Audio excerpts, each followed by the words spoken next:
안녕하세요. 세미나 알고자 남자 토크하이텍 고성 PD입니다. 오늘 세미나에서는 차세대 산업으로 부각되고 있는 수소경제의 최신 현황과 전망을 PwC 컨설팅의 윤영찬 전무와 쉬우면서도 구체적으로 알아보겠습니다. 일단 먼저 친환경 관점에서 유사한 재생에너지와 수소경제는 무엇이 다른지 살펴보겠습니다. 수소 경제라고 하게 되면 사실 에너지에 대한 전환, 지금까지는 이제 석유 기반으로 해서 에너지를 사용을 했고 여러 가지 어떤 물질들을 만들어 왔었었는데 이제 탄소 중립으로 전환이 되게 된다고 하게 되면 사실 탄소가 배출되지 않은 에너지로 전환될 수밖에 없습니다. 그러니까 친환경으로. 예. 그 친환경적 대안들이 사실 두 가지, 하나가 재생에너지로 전환되는 부분. 그렇죠. 근데 재생에너지라고 하는 거는 전기의 특성이 있다 보니까 이동의 제약이 있습니다. 저장도 쉽지가 않고요. 그러다 보니까 이제 그 대안으로서 이제 수소가 나오게 되는데 이 수소라고 하는 부분들은 또 재생에너지와 달리 굉장히 많은 어떤 물질적인 활용까지도 가능합니다.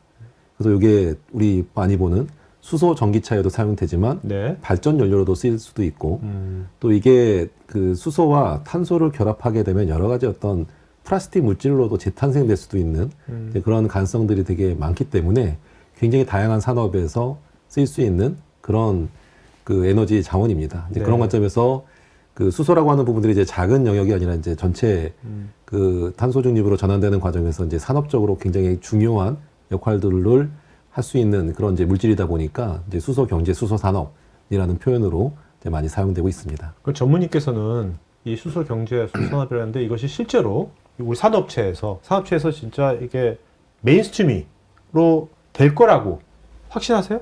앞서서의 그 질문에서도 보면 재생에너지 확보는 계속 돼가고 있는데 그 왜 수소는 늦냐라는 이제 말씀을 주셨던 질문도 있는데요. 그 속도의 문제에 있어서 보게 되면 수소라고 하는 부분들에 대한 기술들이 좀 난이도는 있습니다. 이따가 자세히 설명하겠지만 어떤 것이 가장 난이도가 높은 겁니까? 어떤 분야, 어떤 부분이? 그 수소를 만드는 가장 대표적인 게 사실 이제 물을 이용해서 만드는 게 가장 대표적인데요. 우리 중학교 때 과학 실험했던 거? 맞습니다. 그래서 물을 전기분해해서 얻는 방식이 이제 가장 일반적인 방식의 제일 친환경적인 이제 방식이긴 한데 이게 아직 연구의 어떤 실적이나 경험들이 많이 쌓이지 않다 보니까 거기서 사용되는 여러 가지 어떤 소재, 촉매 등등에 대한 어떤 사용 연한이나 내구성들이 좀 다소 취약합니다. 그리고 일정 시간 지나게 되면 효율이 급격히 떨어져서 좀 효율이 유지가 되는 시간들도 되게 짧다 보니까 그게 수율을 떨어뜨리는 거야. 맞습니다. 수율을 떨어뜨리고 그러다 보니까 이제 수소 생산 원가가 늘어나는 이제 그런 이제 현상들이 이제 현재 있는 상황이고요. 이 부분들을 좀 기술적으로 극복을 해야 수소에 대한 단가들이 좀 내려갈 것입니다. 그래서 수소 단가가 적정 수준으로 내려간다고 하게 되면 굉장히 많은 어떤 인프라의 성격들을 가지고 좀 새롭게 우리의 어떤 생활들을 좀 많이 바꿀 수 있는 소재로서 이제 변화가 될 겁니다. 우리가 수소 경제라고 하면 수소차가 먼저 떠오르는데 이런 수송 분야 말고도 다양한 분야에서 수소 경제를 만들어내고 있습니다. 회사일 텐데 발전회사에서 사용하는 어떤 그 발전원들을 보게 되면 지금은 뭐 LNG, 석탄 뭐 이런 부분들을 좀 많이 쓰고 있는데 앞으로는 이제 수소 암모니아 발전들도 이제 확대가 될 것으로 보여집니다. 전체 그 발전량에서 한 21.5%에 해당되는 50년 기준으로 보면 한 270테라 정도 부분들이 수소 암모니아 발전으로 이루어질 것으로 예상을 하고 있고요. 또 산업계에서 본다고 하게 되면 그 제철 분야의 탄소 배출 엄청나게 많습니다. 이 부분들에 대해서 지금은 이제 그 유연탄, 석탄 베이스로 해서 철광을 제조했다고 한다면 이 부분들은 이제 수소로 바뀔 겁니다. 수소를 활용해서 석회석에 있는 이제 산소를 빼오게 되는 구조로 보니까 수소와 산소가 결합되는 이제 물이 나오겠죠. 이제 앞으로는 이제 수소환원철을 적용하게 되면 이제 철광석에서 그 철 성분하고 물 성분이 이제 구분이 될 겁니다. 그래서 친환경적으로 이제 바뀔 것이고요.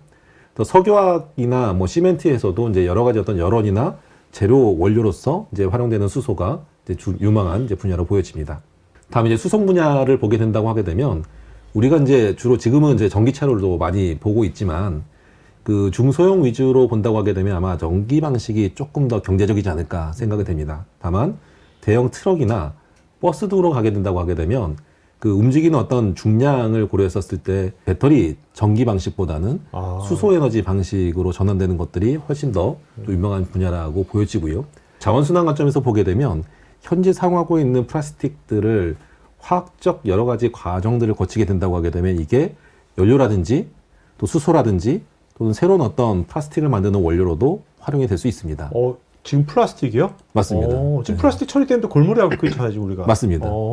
그래서 수소 경제가 지향하는 큰 방향성을 본다고 하게 되면 이런 자원순환, 순환 경제에도 좀 중요한 역할을 할 것으로 좀 기대를 하고 있습니다. 또 이런 수소 생태계가 만들어지려고 하게 되면 이게 사실 수소를 생산하고 운반하고 하는 석유화학의 밸류체인들이 굉장히 많이 바뀌어야 됩니다. 우리 석유계 제품 대비해서 본다고 하게 되면 수소는 굉장히 다루기가 쉽지 않은 물질인 것은 분명한 것 같습니다. 그러려면 여러 어떤 공급망 생태계들을 활용을 해서 이제 이런 생태계 인프라들을 이제 만들어 나가는 구조가 될 것이고, 이제 이런 과정에서 어떤 인적 자본에 대한 변화, 고용에 대한 창출, 이런 부분들도 ESG 관점에서 기대하는 바일 수 있겠다 생각됩니다. 지금 말씀 들어보니까 지금 그렇다면 지금 국내에서 전 세계적으로 뭔가 석유화학 쪽으로 하는 많은 대기업들이 예. 수소 쪽으로 굉장히 많이 연구를 많이 하겠네요, 지금. 필수적으로 연구할 수 있겠습니다. 그럴 것 같은데요. 그리고 석유화학이라고 하는 수요들은 줄 것이고. 그러니까요. 차세대 먹거리가 될 거니까. 맞습니다. 가격은 비싸질 것이기 때문에 대안이 되는 어떤 사업 모델들은 진지하게 이제 고민을 하고 있는 상태고요. 그렇겠네요.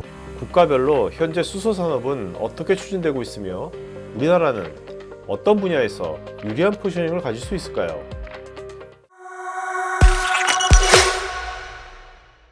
EU 열정적으로 수소에 대한 특히 생산 부분에 대해서 글로벌 리딩 하기 위한 역할들을 굉장히 많이 하고 있습니다. 특히 이제 우크라이나 전쟁 이후에 에너지 자체 관점에서 본다고 하게 되면 이 부분들을 사실 안보적 이슈로 생각을 하고 그렇겠네요. 있습니다. 예. 그런 관점에서 이제 이 수소라고 하는 부분들은 어떤 글로벌한 에너지 리더십을 가져가기 위한 유럽에서의 좋은 수단으로 파악을 하고 있고요. 또 동시에 미국은 유럽 대비 약간의 시차를 두고 좀 늦었다라는 평가를 받고 있지만, 뭐 최근 들어서 IRA 그 인플레이션 감축법에 대한 어떤 그런 부분에서 본다고 하게 되면 청정 에너지 분야에 굉장히 과감한 투자로 좀 진행을 하고 있습니다. 수소 분야에서 본다고 하게 되면 그 수소가 생산되는 그 비용을 보게 되면 킬로그램당 한 8달러 정도 이제 발생한다고 좀 예상이 되고 있는데, 여기에 3달러 정도의 세액 공제를 제공해주고 있고, 향후에 2030년, 2040년까지 지속적으로 이 부분들을 3달러 이내, 또 궁극적으로 이제 1달러까지 이제 낮춰서 이 수소 분야 부분들을 좀 확실하게 키우기 위한 비전들을 좀 제시를 하고 있습니다. 이제 한국 부분들에서 보게 되면 한국은 수소 연료전지 부분에 있어서는 상당히 좀 기술적 선도 입장을 취하고 있습니다. 예를 들면 수소 연료전지로 운행되는 자동차를 만들 수 있는 국가는 한국과 일본밖에 없습니다. 그래요? 예. 그래서 이런 그 활용 관점에서 본다고 하게 되면 상당히 좀 앞서 있는 부분인 것 같고, 오히려 이제 어떤 생산이나 뭐 이런 운송 또 발전 이런 부분의 어떤 인프라 확충에 따라서 어떻게 보면 이제 우리나라에서는 주로 이제 생산한다기보다는 주로 활용하는 방식에서 이제 이런 부분들에 대한 기술들을 좀 선도해 나가지 않을까. 그러니까 뭔가 응용 기술이네요. 제품에 응용하는. 예. 일본 부분들도 사실 이제 그 수요 공급 관점에서 보게 되면 일본도 절대적으로 이제 수입해서 쓰는 국가와에 해당됩니다. 다만 이제 우리나라보다 좀 더 앞서서 수소에 대한 어떤 조달 인프라나 투자들 그리고 국제협력 부분들은 굉장히 활발하게 진행을 하고 있어서 이제 이 부분들은 우리 그 입장에서도 좀 상당히 좀 따라가야 되는 그런 사항이라고 좀 생각이 됩니다. 주목해야 되는 부분들은 사실 또 중국인 것 같습니다.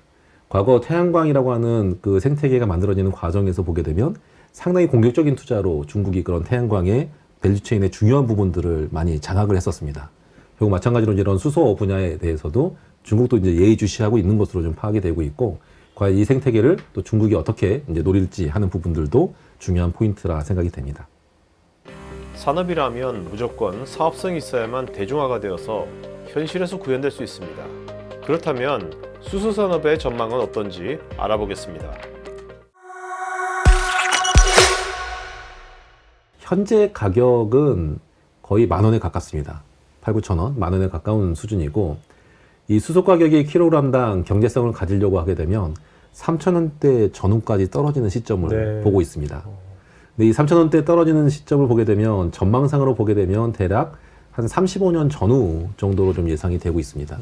그래서 이 35년이라는 게 아직은 한 10년 이상 남았던 기간이다 보니까 이 부분들을 얼마나 기술적으로 앞으로 당길 수 있는지 하는 부분들이 이 경제적 주도권의 주요한 어떤 관전 사항이라 생각이 됩니다. 이 사업들이 어느 시점에 경제성을, 수익성을 확보해서 안착될 것인가 하는 그 불확실성은 현재로서는 존재합니다. 다만 기술적인 어떤 발전 상황들을 본다고 하게 되면 뭐 저는 이제 이 부분들을 좀 낙관하는 상황이긴 한데 네. 결국 이제 시간을 얼마나 국가적으로 또는 기업적으로 당겨낼 수 있느냐 이런 부분들을 한 발 한 발 당겨낸다고 하게 되면 1등, 2등에 대한 기업들이 우리나라에서도 나올 수 있지 않을까 바라봅니다. 즉 그러려면 이제 기업 혼자 힘만 갖고 안 되고 국가에서도 뭔가 전략적으로 그걸 서포트 해줘야겠네요. 맞습니다. 그래서 이 부분들은 뭐 미국이나 유럽도 마찬가지로 굉장히 많은 어떤 정책 지원을 하고 있고 우리나라도 어떤 수소 경제를 지원하기 위한 여러 가지 그 위원회라든가 정책적 지원 수단 부분들은 계속 국가에서도 이제 관심 갖고 좀 지원해주고 있는 분야로 알고 있습니다. 다음 두 번째로는 이제 수소에 대한 어떤 생산과 저장이라고 하는 부분들도 상당히 중요합니다. 밸류체인의 가장 중요한 이제 핵심이라고 보여지는데 이제 이런 부분에 대한 설비 투자들도 지속적으로 이제 확대가 될 것인데 아직 국내 기업들이 이런 수소 생산에 대한 어떤 실증 작업이라든가 또 이 수소를 생산하려고 하게 되면 가장 중요한 게 재생에너지에 대한 물량입니다. 이제 이런 부분들이 좀 부족하다 보니 주로 우리나라에서는 이런 생산 기술을 만들어서 해외 이제 사업화한다는 거다. 또는 수소 관점에서 본다고 하면 주로 이제 수입국의 입장에서 이 부분들에 대한 밸류체인들을 만들어가는 것으로 이제 구상이 됩니다. 다음으로 이제 운송 부분입니다. 수소는 LNG나 이런 석유화학 베이스의 가스류보다 다루기가 상당히 어렵습니다. 가벼워서 금방 또 없어지기도 하고 또 폭발력도 굉장히 낮은 온도에서 폭발 가능성도 있고 또 동시에 지금의 어떤 그 수송관이나 그 사항으로 본다고 하게 되면 그 기화되는 부분들도 좀 상당히 네. 많은 그 부분들도 있어서 손실이 됩니다.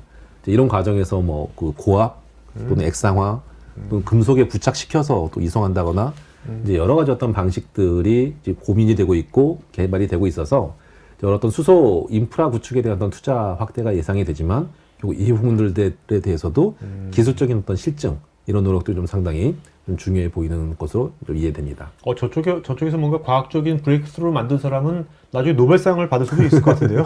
그럴 수도 있을 것 같습니다. 네. 이제 마지막으로 이제 활용 관점에서 본다고 하게 되면 우리나라는 철저히 이 활용 관점에서는 상당히 강점이 있습니다. 수소 연료 자동차를 만들 수 있는 국가고 또 선박 기술 입장에서도 본다고 하게 되면 여러 선박 기술도 그렇죠. 앞서 있기 때문에 그 여러 어떤 뭐 철강 플라스틱에 대한 소재 부분들도 앞서 있다라고 보여져서 이런 부분들에 대한 또 강점들을 잘 활용한다고 하게 되면 저희도 일정의 어드밴티지를 받을 수 있지 않을까 생각이 됩니다. 현재 한국의 수소 산업은 어떤 기업들이 어떤 분야에서 움직이고 있는지 자세히 살펴보겠습니다. 생산 관점에서 본다고 하게 되면 현재는 주로 대기업 중심으로 이 생산에 대한 그리고 유통 활용에 대한 부분들로 좀 참여를 하고 있습니다. 이제 몇 가지 회사들을 좀 리스트업을 해봤는데 크게 본다고 하게 되면 포스코는 탄소를 굉장히 많이 배출하고 있는데 수소 환원철 방식으로 이제 변경이 된다든지 현대차 당연히 수소와 전기차 부분들을 생산을 하고 있고 ENS 가스공사 롯데케미칼은 이미 이제 화석연료 기반의 사업을 하고 있는 이제 변화된 사업 모델이 필요한 기업으로 보여집니다. 현대중공업 조선사 또 하나는 또 태양광을 비롯한 여러 어떤 화학 친환경 사업들을 하고 있고 이제 이런 부분들이 연결이 돼서 이런 기업들을 중심으로 해서 현재 뭐 생산과 유통 활용에 대한 다양한 사업 모델들이 좀 개발이 되고 있는 다음으로는 이제 활용 관점인데요. 뭐 수소차 우리나라가 이제 굉장히 강점을 갖고 있는데 현재 23년 1월 달 기준으로 한 3만여 대 정도 등록되어 있는 것으로 파악이 됩니다. 또 수소 연료전지 현재 794메가와트 정도 이제 보급이 되어 있는 부분으로 파악이 되고 있고요. 또 수소가 발전의 연료로도 쓸 수 있습니다. 발전사 전기를 만들 때 LNG 기반의 발전사는 이제 수소, 또 석탄의 경우에는 이제 암모니아 혼소 중심으로 지금 확대 진행이 되고 있는데 기술적으로 본다고 하게 되면 한 10% 내외들은 현재 설비로도 가능은 하지만 이게 20%, 30% 넘어가게 된다고 하게 되면 새로운 이제 기술들이 좀 들어와야 됩니다. 그래서 하나 임팩트가 35% 수소 혼소 기술들을 해외 인수를 통해서 이제 확보한 상태. 또 이제 두산중공업에서는 이제 수소 가스 터빈들을 좀 개발을 하고 있는 상황으로 좀 파악이 됩니다. 또 수소 부분들이 활용될 수 있는 부분들이 이제 수소의 선박의 엔진을 가동시키는 연료로서도 활용이 될 수도 있습니다. 다만 어떤 연료가 선박 연료가 될 것인지는 수소 암모니아도 얘기가 되고 있고 또 수소 연료전지 또 메탄올도 얘기가 되고 있어서 굉장히 다양한 이제 연료들이 지금 그 부각이 되고 있는 상황이어서 이런 연료들을 어떻게 할 것인지, 네. 배치할 것인지에 대한 연구 논의가 진행되고 있는 상황입니다. 또 마지막으로는 이제 파워 투 X라고 해서 그 수소를 활용해서 굉장히 다양한 소재들로 변화가 될 수 있습니다. 수소에 탄소들을 좀 결합을 하게 되면 메탄올이라든지 또는 플라스틱을 만드는 어떤 에탄이라든지 하는 것들로 저단이 가능해서 향후에는 그 석유 베이스로 플라스틱을 만드는 게 아니라 이제 이런 어떤 합성의 기술, 친환경 합성의 기술을 통해서 이제 플라스틱이 생산될 가능성도 좀 충분히 있는 상황입니다. 수소하면 일반적으로 떠오르는 이미지는 가연성이 높아서 폭발의 위험이 높다는 것입니다. 그래서 수소 충전소나 수소차를 설계할 때 안정성에 대한 검증은 필수인데 이때 시뮬레이션이 굉장히 중요한 역할을 하고 있습니다. 수소 시뮬레이션의 리딩 기업인 엔시스의 국내 적용 사례를 알아보겠습니다. 수소 충전소를 하나 만들어 놓고 실제 그 위치에서 이제 수소가 누출이 된다. 그럼 누출이 어떻게 될까? 그럼 이 누출이 될 때 지금 설계되어 있는 이러한 수소 충전소의 구조가 안전한 구조인지, 그 다음에 그 누출되고 난 이후에 만약에 화염이 벌어진다 그러면 또 어떤 일이 벌어지는지 이런 것들 다 검증을 해야 되는데, 이런 것들이 도심 외곽에 설치가 되더라도 폭발력이 워낙 강하기 때문에 이러한 것들 사전에 다 검증을 해야 됩니다. 하지만 이러한 위험한 폭발을 실제 피지컬 실험을 할 수 있는 건 극히 제한적이죠. 그래서 이러한 것들이 얼마나 정확도 높은 해석을 할 수 있느냐가 관건일 거고, 그래서 보시면 이렇게 실제로 이 야지에서 실제로 수소를 넣어놓고 폭발을 실험을 해보게 되는 거죠. 그래서 이 보시는 그래프에 진한 거하고 연한 부분이 있습니다. 그래서 들어간 수소의 양이나 그 다음에 조건에 따라서 이러한 실험 결과들을 이제 여러 번 했었는데, 이러한 실험들을 통해서 축적된 데이터를 통해서 이러한 것들의 정확도를, 해석의 결과들을 좀 더 올려나가서 피지컬 실험을 최소화하고 디지털 실험을 극대화해서 리소스를 최소화하겠다는 게 이제 NCS의 방향입니다. 이게 해외 쪽입니까? 국내 쪽입니까? 국내 쪽입니다. 국내 쪽? 예. 오. 그 마지막에 이제 보는 게 이제 제일 이제 또 걱정거리죠. 수소 전기차가 옆에 있는 이제 수소 탱크가 제트 화염에 이제 휩싸였을 때, 그럼 거기 이제 배출 밸브가 있을 건데, 압력을 견디지 못하면 배출하게 돼 있는데, 그 배출 밸브에 이제 화염이 붙었을 때는 어떻게 될 건지 라는 걸 시뮬레이션 했던 겁니다. 그래서 이 배출 밸브의 각도에 따라서 실제 운전자가 탑승해 있는 캐빈 안에 어떻게 화염이 전파되는지를 여기서 제일 마지막 해석 결과에서 확인할 수 있는 거죠. 정말 이거는 이런 분야는 이제 시뮬레이션 자체 뭐 소프트웨어도 중요하겠지만 특히 이제 수소 산업에 관련된 도메인, 근데 이런 것들을 되게 잘 여기다 잘 집어넣으시는 게 되게 중요할 것 같아요. 맞습니다. 네. 그래서 이러한 실험들을 이렇게 피지컬 실험을 할 수 없기 때문에 시뮬레이션 실험을 이제 많이 요청하고 있는데, 그러면 이런 시뮬레이션 실험을 얼마큼 인정해 줄 건지 라는 분야가 또 이제 하나의 항목이 있고, 엔시스의 해석을 시뮬레이션 제품을 가지고 해석을 했다. 그러면 인정할 수 있는 기준 같은 게 지금 만들어지고 있는 추세라고 보시면 됩니다. 그래서 좀 안타까운 얘기긴 하지만 국내 솔루션도 이런 솔루션이 있긴 있는데, 해외 수출하려고 그러면 반드시 NCC 제품으로 해석 결과를 첨부해야지만 수출할 수 있는 네. 기술의 해외 수출의 표준 같은 그런 식으로 이제 저희가 이제 계속 바뀌어나가고 있는 거죠. 네. 여러분의 고객들에게 어필하는 유튜브 컨텐츠를 만들고 싶으시면 우측 상단 링크를 클릭하셔서 다양한 포트폴리오를 구경해 보십시오. 여기 왼쪽에 관련 영상이 있으니 클릭해 보세요. 제가 진행하는 테크 전문 방송 토크IT에서 하는 토크형 웨비나에 한번 참여해 보시면 어떨까요? 여러분의 좋아요와 구독은 지속적인 컨텐츠 제작에 큰 힘이 됩니다.